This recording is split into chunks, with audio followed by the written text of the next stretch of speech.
સંસારી જીવન ભાવ મરણો તારવા કરુણા કરી સરિતા વહાવી સુદાતણી પ્રભુ વીરતે સંજીવની સોસાતી દેખી સરિતને કરુણા વિના હૃદયે કરી મુનિકુંદ સંજીવની સમય પ્રાભત તણી ભાજન ભરી કુંદ કુંદ રચ્યું શાસ્ત્રો સાથિયા અમૃતે પુર્યા ગ્રંથાધિરાજતા રામ ભાવો બ્રહ્માંડ ના ભર્યા અહો વાણી તારી પ્રશમ રસભા વિનિતરતી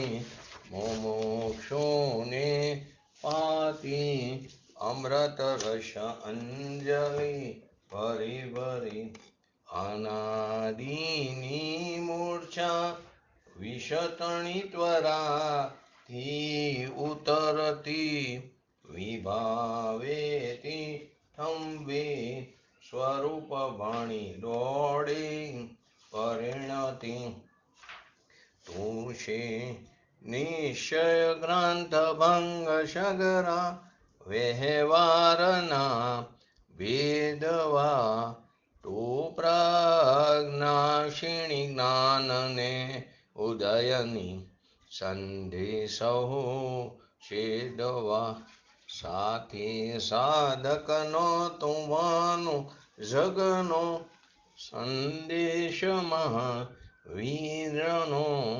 વિષામો ભવક્લાંતના હૃદયનો તું પંથ મુક્તિ તણો શોણે તને રસની બાંધ શિથિલ થાય જાણે તને હૃદય જ્ઞાની તણા જણાય તું રૂચતા જગતની રુચિયાર શેષો તું રીઝતા સકલ જ્ઞાયક દેવ રીઝે બનાવું પત્ર કુંદનના રત્નોના અક્ષરો લખી તથાપિ કુંદ સૂત્રોના અંકાએ મૂલ્ય ના કદી તથાપિ કાનવાણીના અંકાએ મૂલ્ય ના કદી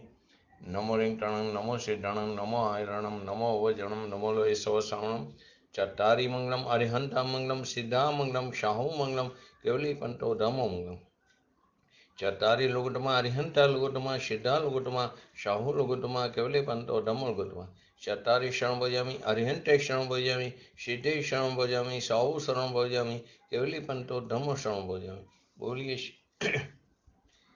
ન ઓમ નમો અરિહંતાણમ.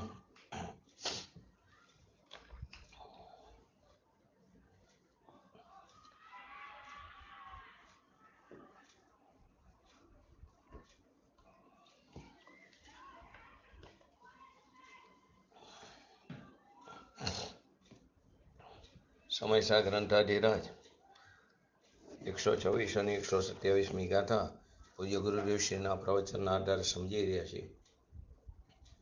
તો એમાં પહેલાં આપણે એની હરિગીત જોઈ લઈએ, કેમ કે એની અંદર જે કહેવા માગે છે કે જીવ પોતાનો સ્વભાવભૂત પરિણામ શક્તિને કારણે જે ભાવરૂપે પરિણમિત થાય છે તે ભાવનો તે કરતા થાય છે.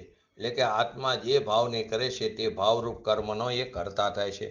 અને જ્ઞાનીને એ ભાવ જ્ઞાનમય છે અને અજ્ઞાનીને અજ્ઞાનમય છે.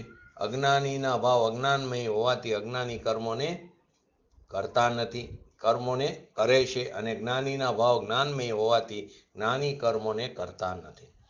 તો એ બે ગાથાના હરિગીત જોઈ લઈએ.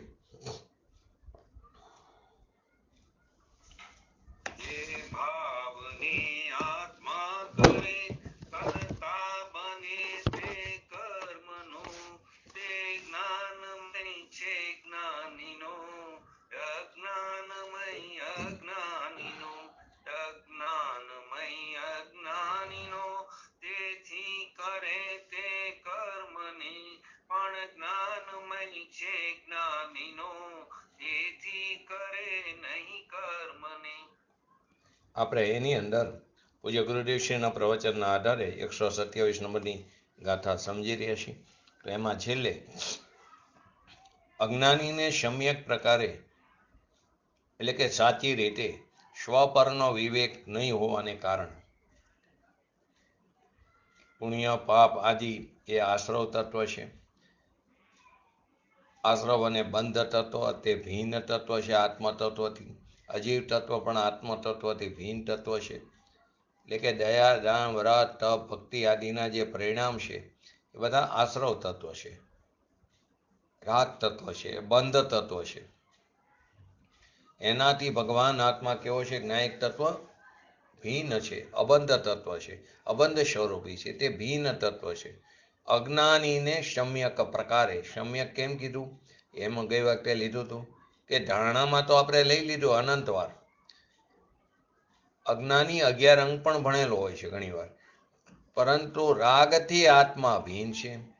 રાગ તત્વ પુણ્ય તત્વ છે, ભગવાન આત્મા જ્ઞાયક તત્વ છે, એવું ધારણા જ્ઞાન કર્યું હતું, પરંતુ સાચી રીતે એને સમ્યક પ્રકારે ભેદ જ્ઞાન કર્યું નહોતું. એને કારણે એના ભાવ અજ્ઞાનમય રહે છે અને એ કારણે તે પંચપરાવર્તન કરે છે. અહીં કહે છે, શું કહેવા માંગે? અજ્ઞાનીને સાચા પ્રકારથી સમ્યક પ્રકારે સ્વપરનો વિવેક ન હોવાથી. એવું નથી કે આપણે આ જ્ઞાન ન કર્યું, આ ધારણા જ્ઞાન તો અનંતવાર કર્યું છે. 11 અંગ ભણી ગયા, એમાં બધી વસ્તુ આવી ગઈ છે. એ સ્વપરનો વિવેક ન હોવાથી, એટલે કે ભેદ જ્ઞાન ન હોવાને કારણે સાચા પ્રકારથી સ્વપરની જુદાઈનું જ્ઞાન નથી. સ્વ અને પરની જુદાઈનું જ્ઞાન ન હોવાને કારણે એનો અર્થ થયો કે રાગની ક્રિયા અને સ્વભાવની ક્રિયા, એટલે રાગ ધારા અને જ્ઞાન ધારા, કર્મ ધારા અને જ્ઞાન ધારા બે ભિન્ન છે. પોતાનો જે આનંદ સ્વભાવ છે, જ્ઞાન સ્વભાવ છે, એ અને રાગ ભાવ બેયની ક્રિયા ભિન્ન છે. એવા ભિન્નનું ભાન ન હોવાથી અજ્ઞાની જીવ, મિથ્યા દ્રષ્ટિ જીવ, અનાદિકાળથી વિવેક નહીં હોવાથી, વિવેક ન હોવાને કારણે ભિન્ન આત્માની એની ખ્યાતિ એને અત્યંત અસ્ત થઈ ગઈ છે. એ રાગની ક્રિયાના પરિણામથી પોતાનો જે આનંદ સ્વરૂપ, એ જે પોતાનો ભગવાન આત્મા છે, એવા ભિન્ન આત્માની પ્રસિદ્ધિ અત્યંત અસ્ત થઈ ગઈ છે. એનો અર્થ એમ કે આથમી ગઈ છે. આપણે કહીએ સૂર્ય અસ્ત થયો એટલે કે આથમી ગયો, તો આથમી ગઈ છે. અસ્ત નામ આંધળો થઈ ગયો છે. અંધકારમાં શું અંધારું થાય ને, એમ આંધળો થઈ ગયો છે. તો પોતાનો ભગવાન આત્મા જે અનંત ગુણોનો પિંડ છે, એને રાગની એકતા બુદ્ધિમાં એની ભેદ જ્ઞાનની પ્રસિદ્ધિ અત્યંત અસ્ત થઈ ગઈ છે. પોતાનો જે ભગવાન આત્મા જે અનંત ગુણોનો પિંડ છે, પરંતુ એનું ભાન ન હોવાને કારણે અજ્ઞાન દશામાં રાગની એકતા બુદ્ધિમાં ભેદ જ્ઞાનની પ્રસિદ્ધિ અત્યંત અસ્ત થઈ ગઈ છે, એટલે કે આથમી ગઈ છે.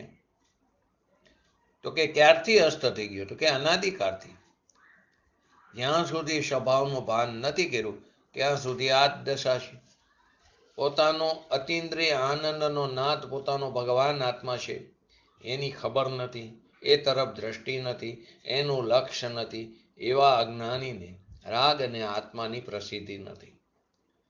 રાગ ભિન્ન છે અને મારી ચીજ ભિન્ન છે, એનું ભાન નથી. એટલે અનાદિથી ભિન્ન આત્માની પ્રસિદ્ધિ, એટલે કે રાગથી ભિન્ન પોતાના ભગવાન આત્માની પ્રસિદ્ધિ, એટલે કે સિદ્ધિ એને અસ્ત થઈ ગઈ છે, એટલે કે આથમી ગઈ છે. અજ્ઞાનીને પોતાનો જે શુદ્ધ ચૈતન્ય આનંદ ભગવાન આત્મા અને પર, એટલે કે રાગ દ્વેષ આદિ જે દુઃખ અને આકુરતાથી ભરેલો છે, એ બેયની ભિન્નતાનું ભાન નહીં હોવાથી આત્મખ્યાતિ અસ્ત થઈ ગઈ. એટલે કે આત્માની પ્રસિદ્ધિ રાગની એકતા બુદ્ધિમાં, રાગના રક્તપણામાં આત્માની પ્રસિદ્ધિ અસ્ત થઈ ગઈ છે. પોતાનો જે ભગવાન આત્મા નિત્યાનંદ ભગવાન આત્મા પ્રભુ, કે જેમાં દયા, દાન, વ્રત, તપ, ભક્તિ આદિના વિકલ્પનો પણ એની અંદર અભાવ છે. એની અંદર દયા, દાન, વ્રત, તપ, ભક્તિ આદિના વિકલ્પનો શેમાં અભાવ છે? પોતાના ભગવાન આત્મામાં. કેમ કે દ્રવ્ય કેવું નિર્વિકલ્પ છે, તો એના વિકલ્પનો પણ એમાં અભાવ છે. તો આવી ચીજનું જ્યાં સુધી ભાન નથી, તો રાગ અને સ્વભાવ એ બેયને રાગ અને સ્વભાવ બેયને એક માનવાથી પોતાના શુદ્ધ ચૈતન્ય સ્વભાવની પ્રસિદ્ધિ એને અસ્ત થઈ ગઈ, આત્મી ગઈ, આંધળી થઈ ગઈ છે. આવી વાત અનાદિકાળથી સાંભળવા મળી નથી. સાંભળી તો છે, અમલમાં મૂકી નથી. હવે સાંભળી નથી એટલે કે અમલમાં મૂકી નથી. એક કાનેથી વાત સાંભળીને બીજા કાને કાઢી નાખી છે. ક્યારે પ્રયત્ન કરશે, ક્યારે નિર્ણય કરશે? આ મનુષ્ય ભવ આમને આમ ચાલ્યો જશે. અજ્ઞાનીને સમ્યક પ્રકારે સ્વપરનો વિવેક નહીં હોવાને લીધે ભીન આત્માની રાગની ક્રિયાથી ભગવાન આત્મા ભીન છે, એવા ભીન આત્માની ખ્યાતિ એટલે કે પ્રસિદ્ધિ અસ્ત થઈ ગઈ છે, એટલે કે અંધ થઈ ગયો છે. એ રાગને જ દેખે છે, એ પુણ્યને જ દેખે છે, તે શુભાશુભ ભાવને જ દેખે છે, આત્માને દેખતો નથી. જેને દેખવાનો એને દેખતો નથી, માટે એને આંધળો કીધો. છતી ચીજને અછતી કરી નાખે, માટે એને આંધળો કીધો. પુણ્યના ફળ સંયોગો આદિ મળે એ મારી ચીજ નથી, પરંતુ એની અંદર તે એકત્વ કરી લે છે. એ મારી ચીજ નથી, એ તો અજીવ તત્વ છે. દયા, દાન, વ્રત, તપ, ભક્તિ આદિના પરિણામ શુભ ભાવ એ પુણ્ય તત્વ છે. હિંસા, ચોરી, જૂઠ આદિના પરિણામ એ પાપ તત્વ છે, આશ્રવ તત્વ છે. પૈસા આદિમાં એ તો આપણી પાસે આવતા નથી, પરંતુ એ સંબંધીની જે મમતા આવે છે એ મમતાના પરિણામ એ પાપ તત્વ છે. તો આવા અજીવ તત્વ અને આશ્રવ તત્વથી ભગવાન આત્મા જ્ઞાયક તત્વ કેવો છે? ભીન છે. આ વાત જિનેન્દ્ર ભગવાન પ્રસિદ્ધ કરે ક્યારે કરે કે અનાદિકાળથી અવિરોધ પૂર્વક આ જિનેશ્વર વાણી ખરી રહી છે. તને બેસે કે ન બેસે, સત્ય તો આ જ છે. જ્યારે પણ તારું કલ્યાણ થશે, આચાર્ય ભગવાન એમ કે શિષ્યને, તને અત્યારે ભલે બેસે કે ન બેસે, પરંતુ જ્યારે તને તારું કલ્યાણ કરવું હશે ત્યારે તારું કલ્યાણ થશે. તો આ સિવાય કોઈ બીજો માર્ગ નથી.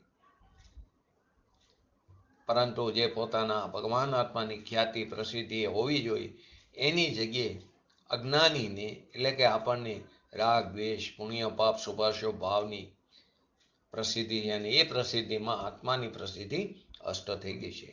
આંધળો થઈ ગયો છું આપણે. અંદર પુણ્ય પાપના ભાવને દેખવા વાળો એને પોતાના છે એમ માનીને આત્મા એનાથી ભિન્ન છે એ એને ખ્યાલ નથી આવતો, એનું ભાન નથી, એટલે અંધ થઈ ગયો છે. એ પુણ્ય પાપના ભાવને જ દેખે છે, શુભાશુભ ભાવને જ દેખે છે, એમાં ધર્મ માનીને બેઠો છે, જે અધર્મ છે. અધર્મ એટલે કે આત્મધર્મ નથી, એટલે કે પોતાના ભાવને જ દેખે છે અને એ જ મારી ચીજ છે. પુણ્ય પાપને ભાવને જ દેખે છે અને એ જ મારી ચીજ છે એમ માનીને પુણ્ય પાપથી ભીન પોતાનો ભગવાન આત્મા એને દેખતો નથી, એટલે કે આંધળો થઈ ગયો. જો આંધળો માણસ ખાડામાં પડે ને, લૌકિકમાં કહે છે ને, એ ચાલતા ચાલતા ખાડામાં પગ આવી જાય એમાં આશ્ચર્ય ન થાય, પરંતુ દેખતો માણસ ખાડામાં પડે તો આશ્ચર્ય થાય. એમ આપણને સત્ય વસ્તુ તો અનંતવાર સાંભળવા મળી, છતાં પણ એને અમલમાં મૂકતા નથી. તો એ આપણી પોતાની નબળાઈ છે, આપણો પોતાના જ પુરુષાર્થની કમી છે, અથવા તો વિપરીત પુરુષાર્થ છે. જે વસ્તુ છે જ નહીં એને જાણે છે આત્મા. એટલે કે અજ્ઞાની અંધ થઈ ગયો છે. જેનો તારામાં અભાવ છે વિકલ્પ આદિનો, એને તું તારું પોતાનું સ્વરૂપ માની લીધું છે. એટલે કે અસ્ત થઈ ગયા હોવાથી તે અજ્ઞાનમય જ ભાવ હોય છે અજ્ઞાનીના. કેમ કે અજ્ઞાનીને સ્વપરનું ભેદ જ્ઞાન નથી, પૃથકતા નહીં હોવાને કારણે પોતાના ભગવાન આત્મા જે ભીન છે એની પ્રસિદ્ધિ એના જ્ઞાનમાં આવી નહીં. એના જ્ઞાનમાં તો રાગ, દ્વેષ, પુણ્ય, પાપના પરિણામ એના ખ્યાલમાં આવ્યા અને તે એમાં પોતાનું અસ્તિત્વ સ્વીકારી લીધું. તો એ અજ્ઞાનમય ભાવ છે. રાગ, દ્વેષ આદિ ભાવ કેવા છે? અજ્ઞાનમય ભાવ છે, વિકાર ભાવ છે. એમાં આત્માનું જ્ઞાન નથી, એમાં આત્માનો આનંદ નથી. પછી ભલે ભગવાનની ભક્તિનો રાગ હોય, શાસ્ત્રની ભક્તિનો રાગ હોય, શાસ્ત્રના બહુમાનનો વિકલ્પ હોય, પણ એ રાગ છે, અજ્ઞાન છે. એમાં અજ્ઞાન એટલે એમાં આત્માના જ્ઞાનના કિરણનો અભાવ છે, જ્ઞાનના કિરણના અંશનો અભાવ છે, ચૈતન્યના પ્રકાશનો એમાં અભાવ છે. જ્ઞાનનો અંશ એમાં નથી. પરંતુ આ વાત કોને રૂચે? કે ભાગ્યવાનો એને રૂચે, કે જેને સંસારના ભાવનો અંત આવવાનો હોય.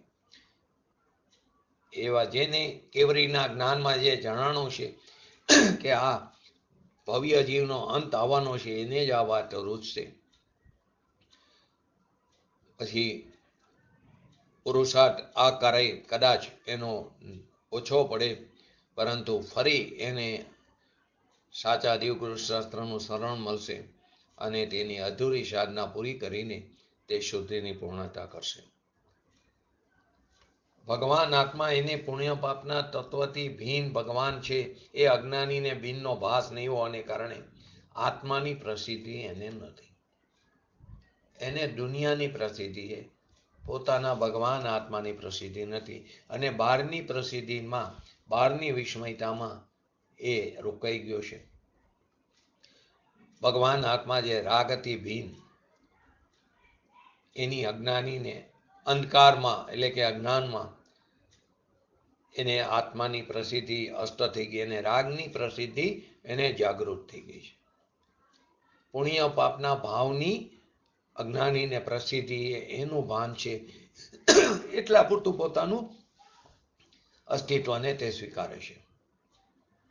આ વાત જિનેશ્વર ભગવાનની વાત આચાર્ય કુનકુન દેવ, જે મહામુનિરાજ ભાવલિંગી સંત, ત્રણ કસાઈ ચોકડીની અભાવ રૂપ જે છઠ્ઠા સાતમા ગુણસ્તરમાં ઝૂલે છે, જેને અંતરને આનંદની પ્રચુર સ્વસંવેદન દશા જેને પ્રગટ થઈ ગઈ છે, એને પણ ભૂમિકા અનુસાર છઠ્ઠા ગુણસ્થાનમાં આવે ત્યારે પ્રમાદ પણ થાય છે, રાગ આવે છે, સ્વભાવ આવે છે. એને પણ એ પોતાના જ્ઞાનમાં રહીને પર છે એમ જાણે છે. એ એના રાગનો રાગી થતો નથી. ધર્મીને ભૂમિકા અનુસાર સ્વભાવ આવે, પરંતુ તે પોતાના જ્ઞાનમાં રહીને પર છે એમ જાણે છે. અને આપણે શું કરીએ? એની અંદર જોડી જઈએ છીએ. એ પોતાનો છે એમ જાણતા નથી. કેમ કે ભેદજ્ઞાન થયો ને, સહજપૂર્વક એને ભેદજ્ઞાન વર્તે છે, વિવેક થયો છે એને સ્વપરનો. અમરચંદ્ર આચાર્ય દેવને વિકલ્પ આવ્યો ટીકા કરવાનો, પણ એ જાણે છે કે વિકલ્પ પર છે.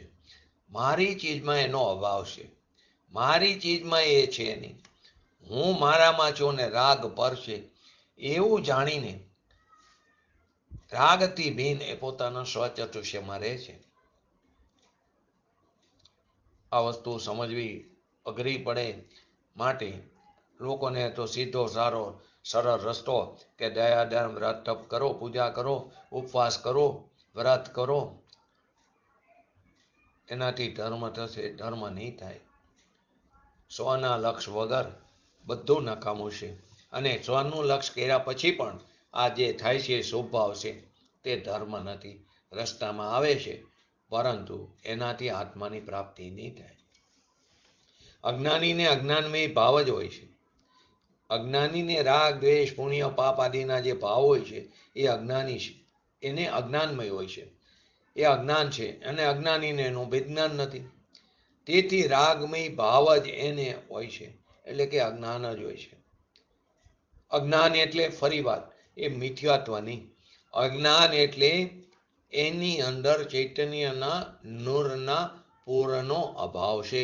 ચૈતન્યના કિરણનો અંશ નથી, જ્ઞાનનો અંશ નથી. એ કારણે અજ્ઞાની. એ રાગ દ્વેષ અહીં એને અજ્ઞાન કીધું, એટલે કે મિથ્યાત્વ છે એમ નહીં. કેમ કે રાગ દ્વેષ તો ચોથા પાંચમા ગુણસ્થાન વાળા વ્રતી જીવને પણ હોય છે. ભૂમિકા અનુસાર છઠ્ઠા ગુણસ્થાન વાળા ભાવલિંગી મુનિરાજ પ્રમદ દશામાં હોય, એને પણ રાગ હોય છે ભૂમિકા અનુસાર બુદ્ધિપૂર્વકનો. પરંતુ અહીં રાગ એટલે મિથ્યાત્વ નહીં. રાગ એટલે એની અંદર ચૈતન્યના કિરણનો અભાવ છે. રાગમાં જ્ઞાન સ્વરૂપ ભગવાનનો અંશ નથી. આ કારણે રાગને અજ્ઞાન કહેવામાં આવ્યું. રાગને અજ્ઞાન કીધું એટલે કે જ્ઞાન નહીં, એટલે કે આત્માનું જ્ઞાન નહીં. બંનેના અભિપ્રાયમાં ફરક છે, જ્ઞાની ને અજ્ઞાનીના. જ્ઞાનીને પણ રાગ આવે છે ભૂમિકા અનુસાર, અજ્ઞાનીને પણ રાગ થાય છે, પરંતુ જ્ઞાની એ રાગમાં જોડાતો નથી અને અજ્ઞાની જોડાઈને તે નવો કર્મબંધ એને થાય છે એના નિમિત્તે. તો અજ્ઞાનમય ભાવ જ હોય છે અજ્ઞાનીના, અને એ કારણે સ્વપરના એકત્વના અધ્યાસને કારણે સ્વ આત્મા જે આનંદ સ્વરૂપ છે, જ્ઞાન સ્વરૂપ છે, અને રાગ દ્વેષ આદિ એ આકુરતાથી ભરેલા છે, દુઃખરૂપ છે, એ બેયના સ્વપરના એકત્વના અધ્યાસને લીધે, આ સ્વપરનો એકત્વનો અધ્યાસની જીવને અનાદિથી ટેવ પડી ગઈ છે અને એનો જ પરિચય છે.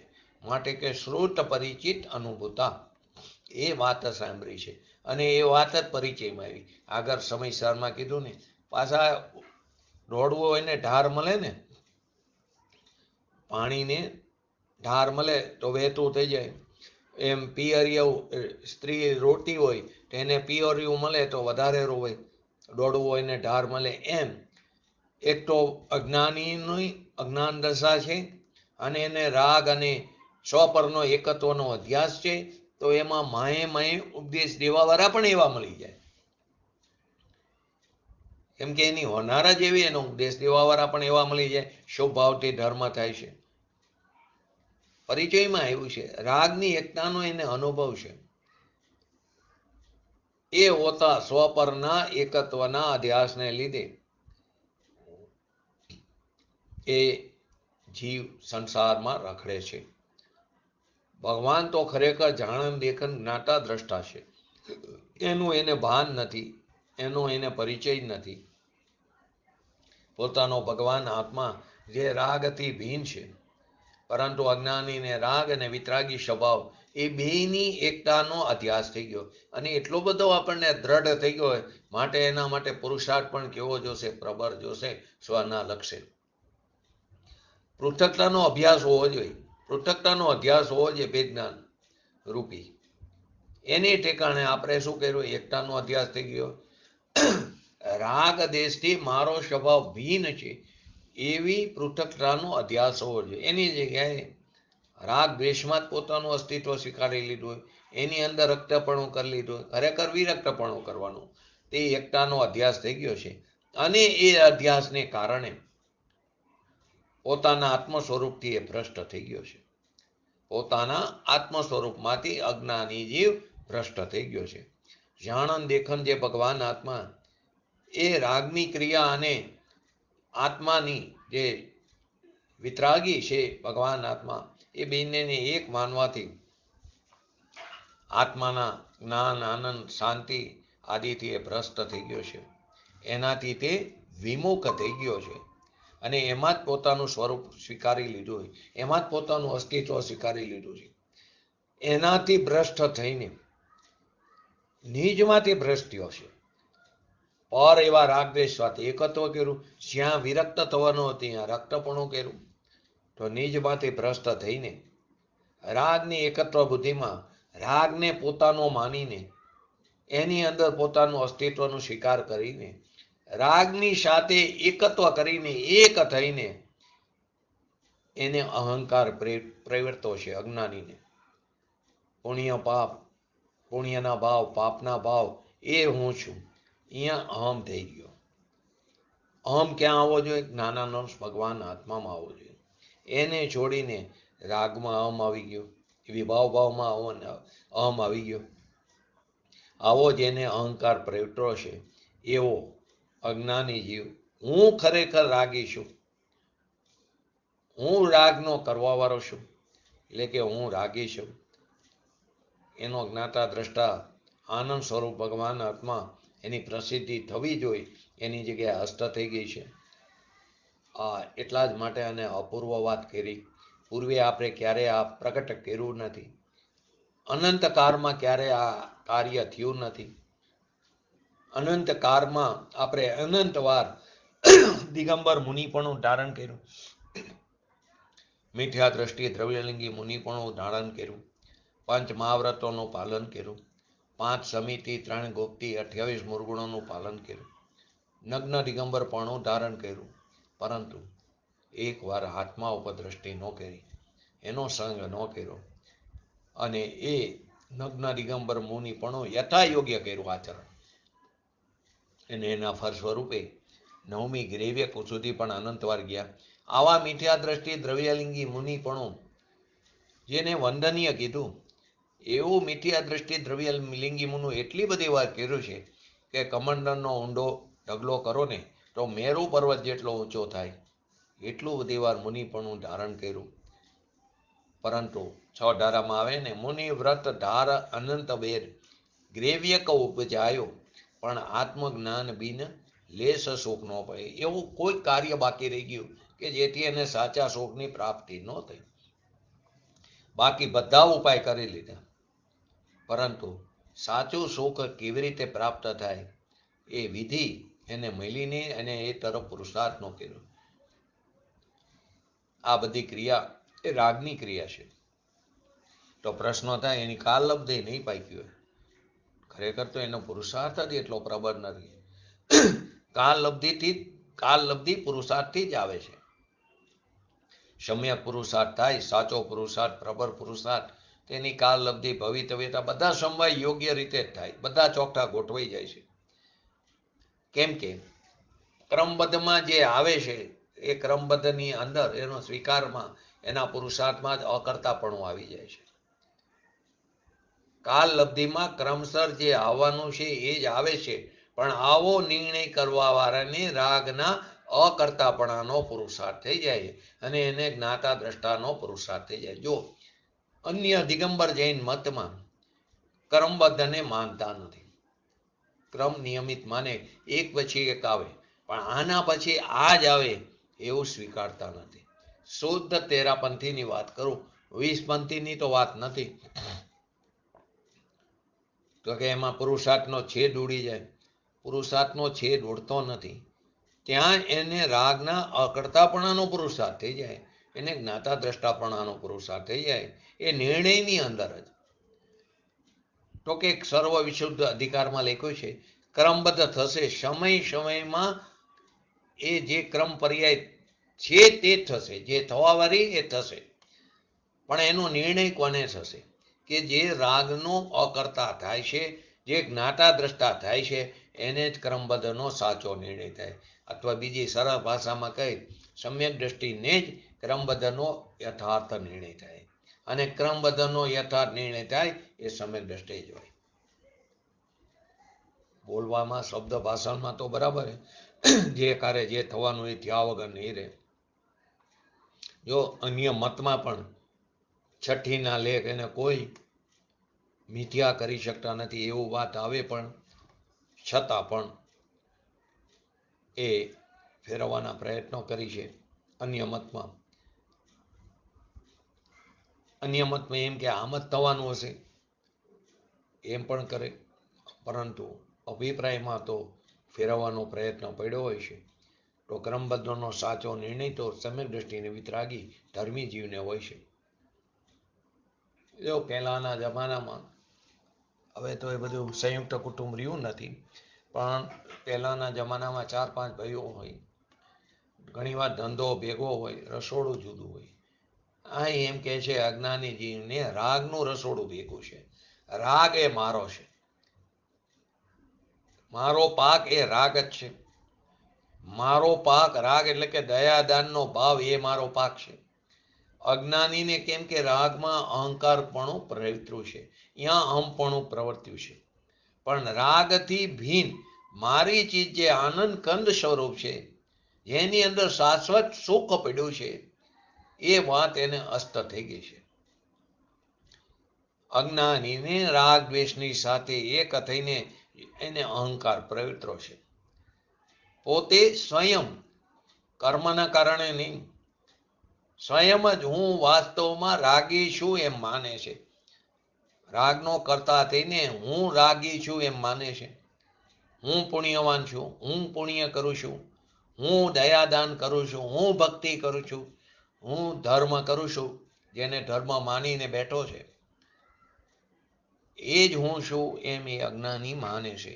વાસ્તવમાં તે પોતાના ભગવાન આત્માની ખ્યાતિથી પ્રસિદ્ધિથી અસ્ત થઈ ગયો છે. અજ્ઞાનીને રાગની ખબર નથી. એને હજી ભક્તિનો રાગ છે. ભગવાનની ભક્તિ કરવી, વ્રત કરવા, શાસ્ત્રની ભક્તિ કરવી, શાસ્ત્રોનો વિનય કરવો, જો એનો અર્થ એવો નથી સ્વચ્છંદી બનવા માટે નથી. અશુભથી બચવા માટે અશુભ ભાવ જ્ઞાનીને પણ આવે છે. અને આપણને તો હજી શુદ્ધ ભાવ તો પ્રગટ નથી થયો. તો આપણે તો અશુભથી બચવા માટે અશુભ ભાવ તો આવવા જ જોઈએ, નહીંતર શું થશે? પૂજ્ય ગુરુદેવશ્રીનું પ્રવચન નહીં સાંભળી તો ક્યાં રહેશું? ટીવી સામે રહેશું અથવા તો સંસારની ક્રિયા સામે રહેશું. પરંતુ એના બદલે શુભ ભાવ, પરંતુ એ ધર્મ નથી, એ અભિપ્રાયમાં હોય. એમણે કહેલી વાત એ સ્વના લક્ષ્ય કરવી જોઈએ, વિચારવી જોઈએ, એનું ચિંતન મનન મંથન કરવું જોઈએ. એ પણ જે રસ્તા ઉપર ચાલ્યા છે એ રસ્તા ઉપર મારે ચાલવું જોઈએ એવું અંદરથી અભિપ્રાયમાં હોવું જોઈએ. માટે ભગવાનની ભક્તિ કરવી, વ્રત કરવા, શાસ્ત્રની ભક્તિ કરવી, શાસ્ત્રનો વિનય કરવો, એ બધો રાગ છે. અને રાગ હું છું એવું અજ્ઞાની જાણે છે. રાગથી મારી ચીજ ભિન્ન છે જ્ઞાયક તત્વ. રાગ તો આશ્રવ તત્વ છે, એનાથી ભગવાન આત્મા ભિન્ન છે જ્ઞાયક તત્વ. એ ભિન્ન છે એ જાણતો નથી. આવો વાત પહેલી વસ્તુ તો આ કારે સાંભળવી મુશ્કેલ મળે. હવે સાંભળ્યું નથી તો ક્યારે વિચાર કરશે? ક્યારે વિચાર કરશે એટલે કે ક્યારે એનું ચિંતન મનન કરશે, ક્યારે નિર્ણય કરશે? આમ નામ મનુષ્યપણું ચાલુ જાય છે. જો હર સમયે આપણે મરણની નજીક જઈ રહ્યા છે. દેહ છૂટવાથી, દેહનો અંત આવવાનો સમય તો નિશ્ચિત છે. દેહનો છૂટવાનો સમય નક્કી છે. તો જેટલો સમય જાય છે એટલો મોતની, મરણની સમીપ જાય. કોણ? દેહના પરમાણુ. આત્મા તો અજરમર છે. પરંતુ અહીં તો રાગ સાથે એકતા બુદ્ધિ ને પોતાની સાથે, પોતાની પર્યાય સાથે એકતા બુદ્ધિ. એક ક્ષેત્ર વગા જે એની સાથે સંબંધ છે, શરીર સાથે, એની સાથે એટલું બધું એકત્વ છે કે દેહ છૂટ્યો તો મારું મરણ થઈ ગયું. તો મોતની મરણની સમીપ જાય છે. જેટલો સમય જાય છે ને આપણો, હર એક એક ક્ષણ આપણે મરણની નજીક જઈએ છીએ. આ મનુષ્ય પર્યાય આપણી છૂટતી જાય છે. પોતાનો ભગવાન આત્મા એને ન જાણીને હું રાગી છું, હું દ્વેષી છું, અને એમ માનીને આ મનુષ્ય પર્યાયને વેડફી રહ્યા છે. એટલે કે હું રાગનો કરતા છું ને એ જ મારું કર્તવ્ય છે. દયા, દાન, વ્રત, તપ, ભક્તિનો જે રાગ છે, તો અજ્ઞાની માને છે કે હું રાગનો કરતા છું, રાગ મારું કર્તવ્ય છે, રાગ મારો છે. એનો અર્થ એમ થયું કે હું રાગી છું, હું રાગી છું, રાગ મારો છે, હું રાગનો કરતા છું, બધી વાત એક જ છે. તો હું રાગ કરું છું, હું દ્વેષ કરું છું એમ માનતો ટકો અજ્ઞાની જીવ કેવો થાય? રાગી અને દ્વેષી થાય છે. પોતાનો ભગવાન આત્મા એને તો જાણ્યો નહીં. અને રાગની ક્રિયા એ હું છું, એટલે કે રાગનો કરતા હું છું. તેથી અજ્ઞાનમય ભાવને કારણે અજ્ઞાની પોતાને પર એવા રાગ દ્વેષને કરતો ટકો, પોતાને અને પરને એકત્વનો અધ્યાસ કરતો ટકો, રાગ દ્વેષને કરતો ટકો કર્મોને કરે છે. રાગ દ્વેષ એટલે અહીં ભાવ કર્મની વાત કરી, દ્રવ્ય કર્મની નહીં. એ ભાવ કર્મ રાગ દ્વેષને કરે છે. રાગ દ્વેષ એ કર્મ છે, વિકારી કર્મ. જળ કર્મની વાત નથી, દ્રવ્ય કર્મની વાત નથી. શુભાશુભ ભાવ એટલે કે રાગનું કાર્ય, એ મારું કાર્ય. અજ્ઞાનમય ભાવને લીધે અજ્ઞાની મિથ્યા દ્રષ્ટિ પોતાને અને પરને વચ્ચેના એકત્વના અધ્યાસને કરતો ટકો, રાગ દ્વેષ રૂપે કરતો ટકો, હું રાગનો દ્વેષનો કરતા છું એમ માનીને રાગ દ્વેષનું કાર્ય કરે છે, એટલે કે કર્મ કરે છે. કર્મ એટલે રાગ દ્વેષનો કરતા જે છે ને 127માં, અજ્ઞાનમય અજ્ઞાનીનો તેથી કરે તે કર્મને. હવે બીજી લીટી, પણ જ્ઞાનમય છે જ્ઞાનીનો તેથી કરે ની કર્મની. તો જ્ઞાની જીવ, ધર્મી જીવ, વિતરાગી જીવ કેવો હોય છે? તો કે તેને સમ્યક પ્રકારે સ્વપરના વિવેક દ્વારા, એટલે કે સાચા પ્રકારથી પોતાનો જે ભગવાન આત્મા આનંદ મૂર્તિ સ્વરૂપ છે અને પર એટલે કે રાગ દ્વેષ આદિ જેના પ્રદેશો આપણાથી પૃથક છે એવા પરની તો વાત જ નથી કરી. પોતાની પર્યાયમાં થતા રાગ દ્વેષ આદિની વાત છે, વિભાવ ભાવની વાત છે, વિકાર ભાવની વાત છે. એ રાગ દ્વેષ આદિને પર કીધા અને પોતાનો ભગવાન આત્મા જે આનંદ મૂર્તિ છે એ સ્વપરનો વિવેક, એની ભિન્નતાનો ભાન છે. જ્ઞાનીને સમ્યક પ્રકાર એટલે યથાર્થપણે સ્વપરના વિવેક દ્વારા ભિન્ન આત્માની ખ્યાતિ અત્યંત ઉદય પામી હોવાથી, ઓલામાં અત્યંત અસ્ત પામી હતી. હું આનંદમય છું, હું શાંત છું, હું વિતરાગી છું, અકશાય સ્વરૂપ છું, એવી આત્માની પ્રસિદ્ધિ જ્ઞાનીને રાગથી ભિન્ન આવા આત્માની પ્રસિદ્ધિ થઈ ગઈ છે. ઓલાની અંદર આત્માની પ્રસિદ્ધિ અત્યંત અસ્ત પામી હતી. આમાં રાગથી ભિન્ન આત્માનો ભાવ પ્રગટ થયો છે. કેવો? વિતરાગ ભાવ પ્રગટ થયો, ધર્મની દશા પ્રગટ થઈ, મોક્ષની દશા પ્રગટ થઈ, સદુપયોગ પ્રગટ થયો છે. શાંતિ જ મારો સ્વભાવ છે. રાગ દ્વેષ આદિ આ વિકલ્પ આદિ એ મારો સ્વભાવ નથી, એ મારાથી ભિન્ન જાતિના છે. જો પૂજ્ય ગુરુદેવશ્રીનું પ્રવચન સાંભળતા હોય ત્યારે પણ શુભ અશુભ ભાવની ઘટમાર ચાલુ હોય છે. જીનેન્દ્ર ભગવાનના દર્શન કરતા હોય ત્યારે પણ વિકલ્પો તો ચાલુ જ હોય છે, પરંતુ એ વિકલ્પોમાં નહીં જોડાઈને એ મારું સ્વરૂપ નથી, હું એનાથી ભિન્ન જાતિનો છું, એવો શરૂઆતમાં હઠપૂર્વક પ્રયોગ કરવો પડશે. અહીં કર્તૃત્વ પણ કોઈ વસ્તુ કરી શકાતી નથી, અલગ વસ્તુ, પરંતુ કરવો પડશે એટલે ભૂમિકા અનુસાર વાત છે. પછી તો સહજ થઈ જશે. પછી એને પણ જ્ઞાનીને પણ શુભાશુભ ભાવ થાય છે, જીનેન્દ્ર ભગવાનની ભક્તિ કરે, પરંતુ એ સમયે પણ એને ભેદ જ્ઞાન સહજપણે વર્તે છે. એની જ્ઞાન ધારા અને રાગ ધારા ભિન્ન વર્તે છે. અહીં રાગ દ્વેષ આદિ જે વિકલ્પ છે એ મારો સ્વભાવ નથી, માટે એની પોતાના આત્માની પ્રસિદ્ધિ અત્યંત ઉદય પામી હોવાથી જ્ઞાનમય ભાવ જ હોય છે, એટલે કે આત્મમય ભાવ જ હોય છે. એને વિતરાગમય ભાવ જ હોય છે. ધર્મીને વિતરાગમય ભાવ જ થાય છે, રાગમય ભાવ હોતા નથી ધર્મીને. અહીં કહેશે કે સ્વપરના ભિન્નત્વને કારણે, વિજ્ઞાનને કારણે, પરની જુદાઈના વિજ્ઞાનને કારણે જ્ઞાન માત્ર પોતામાં સુનિવિષ્ટ, એટલે કે જ્ઞાન અને આનંદમાં શું એટલે સવિશેષ, શું એટલે વિશેષ, અને નિષ્ઠ એટલે સ્થિત અંદર, એ રાગમાં નથી, શરીરમાં નથી, પરંતુ ક્યાં સુનિવિષ્ટ છે? પોતાના જ્ઞાન અને આનંદમાં. શરીરની તો વાત નથી, મકાનની પણ વાત નથી, દુકાન, કુટુંબ કબીલા એની પણ વાત નથી. માટે કહે છે ને કે મેં કુટુંબ કબીલાને છોડ્યા, તો એ તારા હતા જ નથી, તો હતા જ નહીં તો તારે છોડવાની વાત ક્યાં આવે? દ્રષ્ટિમાં છૂટવાની વાત છે. તો કે મકાનમાં નથી, રાગમાં નથી, ક્યાં સ્થિત છે? ધર્મી પોતાના સ્વભાવમાં સ્થિત છે. શેને કારણે? ભિન્નત્વને કારણે. શેના ભિન્નત્વને કારણે? સ્વપરની જુદાઈને કારણે. જ્ઞાન માત્ર એવા નિજમાં, એટલે કે વિતરાગ આનંદમય જે સ્વભાવ છે એની અંદર સમ્યક પ્રકારથી સ્થિત થયેલું, એટલે કે સુનિવિષ્ટ, સાચી રીતે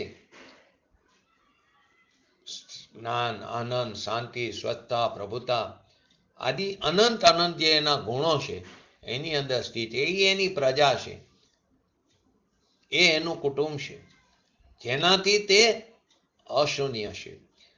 ધર્મી રાગમાં સ્થિત નથી, પર એવા રાગ દ્વેષથી ભિન્નત્વને કારણે એ પોતાના સ્વભાવમાં સ્થિત છે. પુણ્ય પાપ આદિના ભાવ એ તો ભીન છે, પર છે, એની અંદર સ્થિત નથી. દયા, દાન, વ્રત, તપ, ભક્તિ, દેવ, શાસ્ત્ર, ગુરુનું બહુમાન, વિનય, એ બધું રાગ છે, પર છે. એવા રાગ દ્વેષથી ભિન્નત્વને કારણે નિજ રસથી, નિજ રસ એટલે આનંદ રસથી, વિતરાગ રસથી એનો અહંકાર નિવૃત્ત થયો. ઓલામાં એનો અહંકાર પ્રવર્ત્યો હતો, અજ્ઞાનીને નિવૃત્ત થયો છે. શેની અંદરથી? શુભાશુભ ભાવથી, વિકાર ભાવથી. એ નિજ રસથી સ્વભાવનો મહિમા આવશે ને તો પરની અધિકતા રહેશે જ નહીં, નિરસ થઈ જશું. આપણે પણ નિરસ થઈ છીએ અજ્ઞાન રસમ, પરંતુ એ દ્વેષ છે. જો કોઈ માણસ પ્રત્યે આપણને અણગમો થતો હોય, એને જોઈને આપણને તકલીફ થતી હોય, તો આપણે એનાથી કહેવાથી નિરસ, તો એ ખરેખર દ્વેષ છે. દ્વેષ છે એના પ્રત્યે તો ક્યાંક રાગ હશે. એક સિક્કાની બે બાજુ છે. પરંતુ જો સ્વનો મહિમા થશે, સ્વની અધિકતા આવશે, અલૌકિક દ્રવ્યની અધિકતા વિસ્મયતા થશે, તો પરની અધિકતા અને વિસ્મયતા નહીં રહે, નિરસપણું આવશે. કાર્ય નથી થયું આપણને, એનો અર્થ એમ કે હજી આપણને ક્યાંય ને ક્યાંય ફસાયેલા પરની અધિકતા અને વિસ્મયતામાં. તો નિજ રસથી જ પરનો અહંકાર નિવૃત્ત થયો છે. રાગ દ્વેષના ભિન્નત્વને કારણે નિજ રસથી જ એને અહંકાર નિવૃત્ત થયો છે. પોતાના આત્માના આનંદને કારણે અસ્થિથી લઈ તો એ નાસ્તિથી લઈ તો રાગ દ્વેષના ભિન્નત્વને કારણે રાગથી ભિન્ન થઈને પરનો અહંકાર નિવૃત્ત થયો. રાગ મારો છે એવો અહંકાર એને છૂટી ગયો છે. છૂટી ગયો છે એ તો ગ્રહણ જ નથી કર્યો, પરંતુ છૂટી ગયો દ્રષ્ટિમાંથી છૂટી ગયો છે.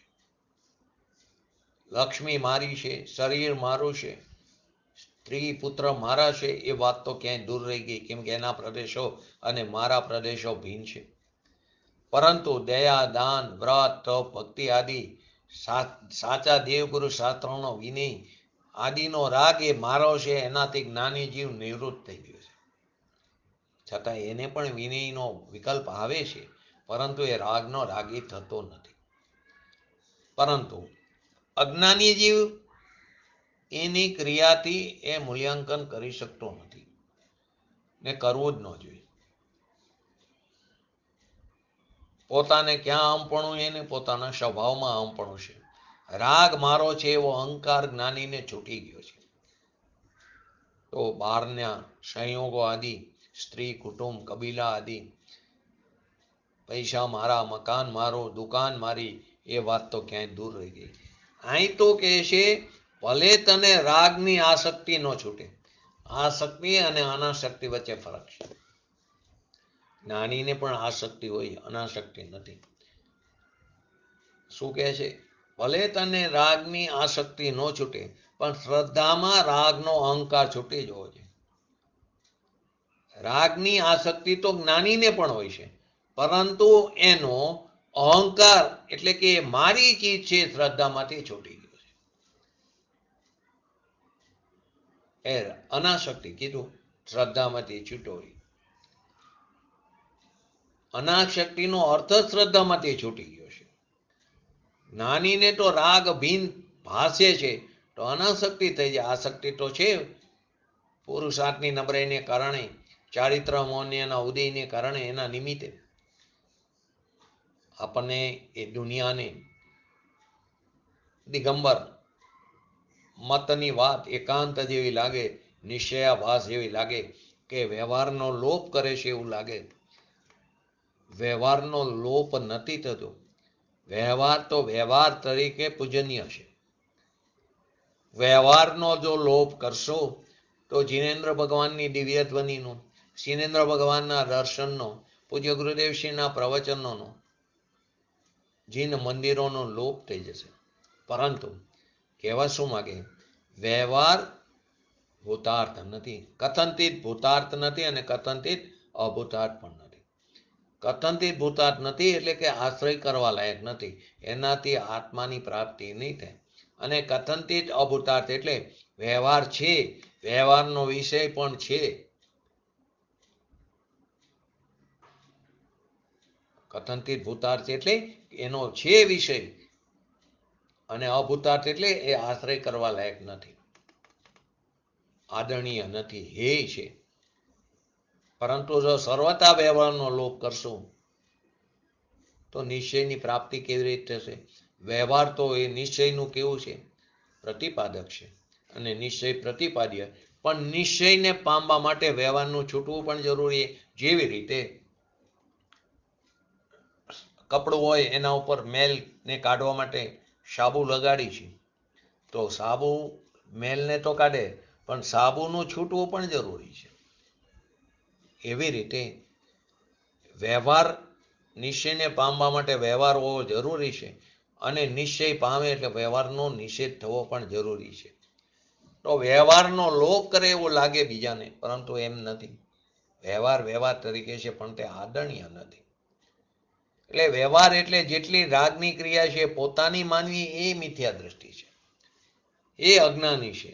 શરીર મારું છે, કર્મ મારા છે, એ વાતને તો સ્થૂળ દ્રષ્ટિ કીધી, એને સ્થૂળ મિથ્યાત્વ કીધું. પણ દયા, દાન, વ્રત, તપ, ભક્તિનો રાગ એ મારો છે, એને પણ અહીં મિથ્યાત્વ ભાવ કીધો. જ્ઞાનીને તો રાગ ભીન ભાષે, એટલે કે એને અનાસક્તિ થઈ જાય. એને આસક્તિ તો છે, પરંતુ એને શ્રદ્ધામાંથી છૂટી જાય છે. એ મારું છે, દ્રષ્ટિ છૂટી જાય, દ્રષ્ટિમાંથી છોડવાનું. કેમ કે કોઈ મારું છે જ નહીં, તે ગ્રહણ જ નથી કર્યું, તો છોડવાની વાત ક્યાં આવે? દ્રષ્ટિમાં જે છે છોડવાની વાત છે. જો ગીતામાં પણ કહે છે, કામ કરવું પણ અનાસક્તિ ભાવે કરવું. પરંતુ અહીં તો એનાથી પણ જુદી વાત કરે. કામ કરવે એ જ આસક્તિ, એ જ મિથ્યાત્વ ભાવ. તું કાંઈ કરી શકતો જ નથી. આસક્તિનો અર્થ અસ્થિરતા છે, પણ એનો સ્વામી આત્મા છે એ છૂટી ગયો. એનું ધણીપતું, એનો માલિક નથી રહેતો. એ રાગનો રાગી નથી થતો, એટલે કે એનો રાગ લંગડો થઈ ગયો, આંધળો થઈ ગયો છે. અને એવો જે વિતરાગી ભગવાન આત્મા કે જે જ્ઞાની જીવ છે, એના પાકમાં તો વિતરાગી પર્યાયનો જ પાક આવે. સાથે આવે પુણ્યના રાડા. ઘાસ હોય ને પાકની સાથે, થાય ઘાસ પણ, પરંતુ એ રાડા છે પુણ્યના. એ વિતરાગી પર્યાયનો જ પાક આવે. એ જ મારું કર્તવ્ય છે, રાગ મારું કર્તવ્ય છે, એ દ્રષ્ટિમાંથી છૂટી ગયું છે. એટલે કે રાગનો કરતા હું નથી. કેમ કે સ્વપરના ભિન્નત્વને કારણે નિજ રસથી એનો અહંકાર નિવૃત્ત થઈ ગયો છે. રાગ દ્વેષ પ્રતિ એ પોતે કેવળ ખાલી જાણે જ છે. માત્ર ને માત્ર તેનો જ્ઞાતા દ્રષ્ટા થાય છે. રાગનો કરતા ન થતો, માત્ર જાણે છે. રાગી અને દ્વેષી થતો નથી, કેમ કે એ મેલ છે. નિર્મલ વિતરાગી ભગવાન આત્મા હું છે, એ રાગ મારો છે એમ એને થતું નથી. સમ્યક દ્રષ્ટિ ચોથા ગુણસ્થાને 6 ખંડના રાજ્યમાં દેખાય. ચક્રવર્તી સોગાનીજીના દ્રવ્ય દ્રષ્ટિ પ્રકાશના બોલમાં આવે છે. સમ્યક દ્રષ્ટિ 6 ખંડમાં દેખાય છે, પરંતુ એ અખંડ આત્માને સાધે છે. એ 6 ખંડને સાધતા નથી. એ અખંડ આત્મા સમ્યક દ્રષ્ટિને અખંડને સાધે છે. આવો અંતરનો અભિપ્રાય કંઈક જુદી ચીજ છે. કે અભિપ્રાય સૂક્ષ્મમાં સૂક્ષ્મ છે, પકડવા નહીં આવે. એ પોતાનો અભિપ્રાય પોતે, દરેકના અભિપ્રાય પોતે જ પોતાના અભિપ્રાયને ચકાસી શકે. આપણે કોઈના અભિપ્રાયને જાણી શકતા નથી. કોઈના પરિણામને આપણે નક્કી કરી શકતા નથી. અભિપ્રાય આત્મા હું છું એવો અભિપ્રાય એને થઈ ગયો છે, ને અભિપ્રાયમાં રાગ મારો છે એવું છૂટી ગયું છે. અજ્ઞાનીને અભિપ્રાયમાં હું શુદ્ધ છું એવો અભિપ્રાય છૂટી ગયો છે. એને રાગ મારો છે એવો અભિપ્રાય થઈ ગયો. અને જ્ઞાનીને અભિપ્રાયમાં હું આનંદ સ્વરૂપ છું એ અભિપ્રાય થઈ ગયો, અને અભિપ્રાયમાં રાગ મારો છે એવું છૂટી ગયું છે. આપણે કહીએ ને, જ્ઞાની સ્વભાવમાં રક્ત છે અને વિભાવથી વિરક્ત છે. અજ્ઞાની વિભાવમાં રક્ત છે અને સ્વભાવથી વિરક્ત છે. તો નિજ રસથી અહંકાર છૂટી ગયો. સ્વયં વાસ્તવમાં માત્ર ને માત્ર તે જાણે જ છે. માટે તો બનારસી દાસજીએ સાધ્ય સાધક દ્વારમાં 46 નંબરના છંદમાં કીધું, સ્વ પર પ્રકાશક શક્તિ હમારી, તાતે વચન ભેદ બ્રહ્મ ભારી. નિજ શક્તિ દ્વિધા પ્રકાશી, પર સ્વરૂપા પર રૂપા ભાસી. બે જ્ઞેય છે, સ્વજ્ઞેય અને પરજ્ઞેય. જ્ઞાતા, જ્ઞાન અને સ્વજ્ઞેય એ અભિન્ન હોય છે. સ્વજ્ઞેય પોતાનું ભગવાન આત્મા આનંદ કંદ સ્વરૂપી, અને પર રાગાદી એવું પરજ્ઞેય એ બંને ભિન્ન છે. જ્ઞાનીને રાગનો અહંકાર છૂટી ગયો છે અને પોતાની શ્રદ્ધાનો, પૂર્ણાનંદ શ્રદ્ધાનો અભિપ્રાય એને દ્રઢ થઈ ગયો છે. આવું મનુષ્યપણું, એની અંદર આ સ્વપરનો વિવેક થઈ શકે, તીક્ષ્ણ બુદ્ધિ એને પ્રાપ્ત થઈ છે. માટે એનો એક એક સમય કૌસ્તુભ મણી જેવો કીધું. એક એક સમય એમાં જો એક સમય પણ એને આ વાત સાંભળવા ન મળે, સમજણમાં ન આવે, તો આ પર્યાય વેડફાઈ જશે. કેદી તું આ વસ્તુને સાંભળી શકીશ, કે ક્યારે તું સમજણમાં લઈશ? આ દુર્લભ વસ્તુઓ, દુર્લભ કીધી વસ્તુને, છતાં પણ શ્રીમદ રાજચંદ્રજીએ એને સહજ કીધી, સરળ કીધી અને સર્વત્ર કીધી. દુર્લભ એટલા માટે કીધું, પુરુષાર્થ પ્રબળ હશે તો જ પ્રાપ્ત થશે. પાંચે પાંચ સમય ગોઠવાઈ જશે. સ્વભાવ તો છે જ, પુરુષાર્થ હશે તે સમય કાળ અવધિ ભવિતવ્યતા અને બહારના નિમિત્તો સાચા દેવગુરુ શાસ્ત્રનું શરણ મળ્યા વગર નહીં રહે. અશક્ય નથી. દુર્લભ કીધી. અશક્ય એટલા માટે નથી કે તિર્યંતને પણ એને 6 મહિનાના 8 સમયમાં 608 જીવ એને મોક્ષની પ્રાપ્તિ થાય છે. એટલે કે સમ્યક દર્શનની પ્રાપ્તિ થાય, અને 608 જીવ 6 મહિનાના 8 સમયમાં પૂર્ણ દશાને પ્રાપ્ત કરે તો તિર્યંજ પણ એ સમ્યક દર્શનને પ્રાપ્ત કરે છે, અને નેક્સ્ટ મનુષ્ય પર્યાયને પ્રાપ્ત કરીને તે પણ પૂર્ણ દશાને પ્રાપ્ત કરે. એટલે તિર્યંજ પણ જો સમ્યક દર્શન પ્રાપ્ત કરી શકતા હોય, નારકી પણ સમ્યક દર્શન પ્રાપ્ત કરી શકતા હોય, અનંત પ્રતિકૂળતામાં પણ જો એ પોતાના સ્વભાવની પ્રાપ્તિ કરી શકતા હોય, તો એ દુર્લભ તો નથી. અને મનુષ્ય અવતાર પ્રાપ્ત કરીને 6 મહિનાને 8 સમયમાં કર્મભૂમિમાંથી 608 જીવ મોક્ષને પ્રાપ્ત થાય. આટલા જીવ થાય છે તો સરળ પણ છે. જ્ઞાની રાગદ્વેષી થતા નથી, એટલે રાગદ્વેષને કરતા નથી.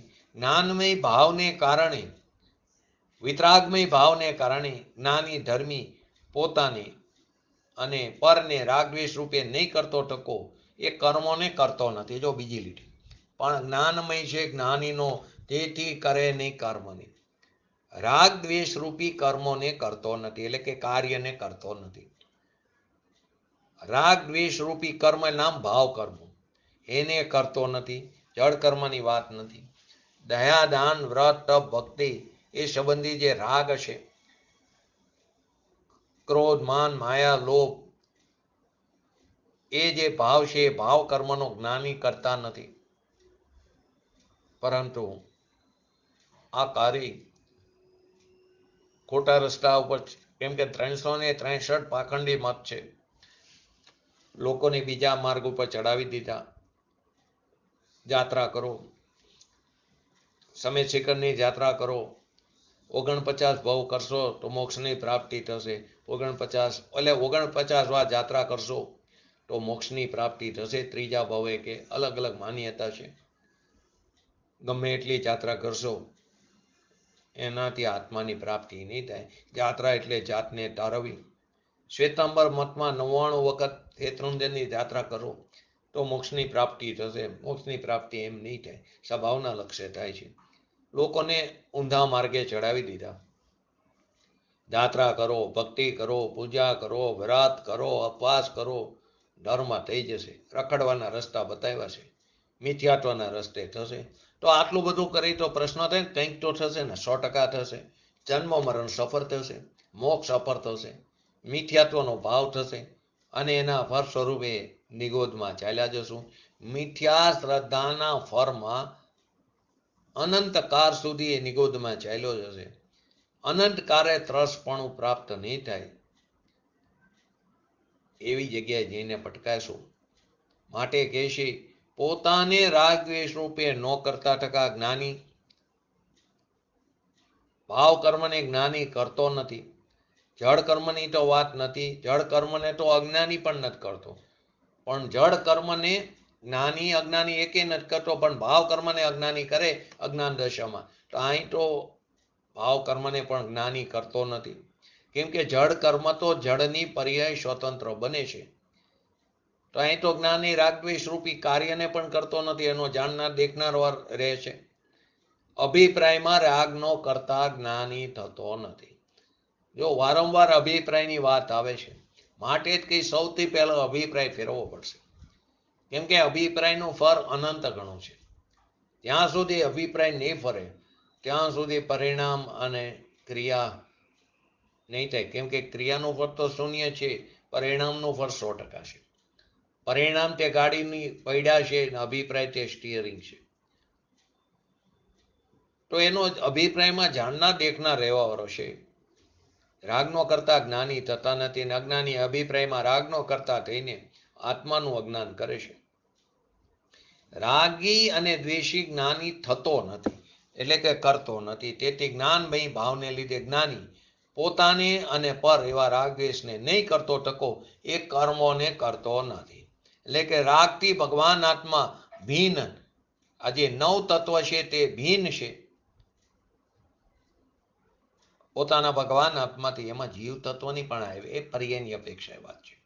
તો રાગ તત્વ પુણ્ય પાપ આદિ એ તત્વ છે, એક ન્યાયિક તત્વ છે, ભિન્ન છે. આમ ભિન્ન છે એમ નહીં માનવા વાળો રાગ અને એક જ્ઞાનની એકત્વ બુદ્ધિના અધ્યાસને કારણે રાગને પોતાનો માને, અને જ્ઞાની જે છે તે રાગ અને સ્વપરનું ભેદ જ્ઞાન થયું છે, એ કારણથી એને રાગમાંથી અહંકાર છૂટી ગયો છે. એને જ્ઞાનાનંદમાં અહમપણું આવી ગયું છે, એની અંદર શ્રદ્ધાપણું આવી ગયું છે. એથી એ રાગનો કરતા થતો નથી. જ્ઞાતા દ્રષ્ટા રહીને તેને રાગ ભૂમિકા અનુસાર થાય છે, તેને માત્ર ને માત્ર તે જાણે છે. એનું નામ ધર્મી કીધું, એનું નામ જ્ઞાની કીધું. આપણે પણ આવી જ્ઞાની દશા શીઘ્ર ને શીઘ્ર પ્રગટ કરી પોતાના સ્વભાવના આશ્રય એવી પરમ વિરલ ભાવના સાથે આજનું વ્યક્તિત્વ પૂરું કરું. જય જીનેન્દ્ર. જીનવાણી સ્તુતિ.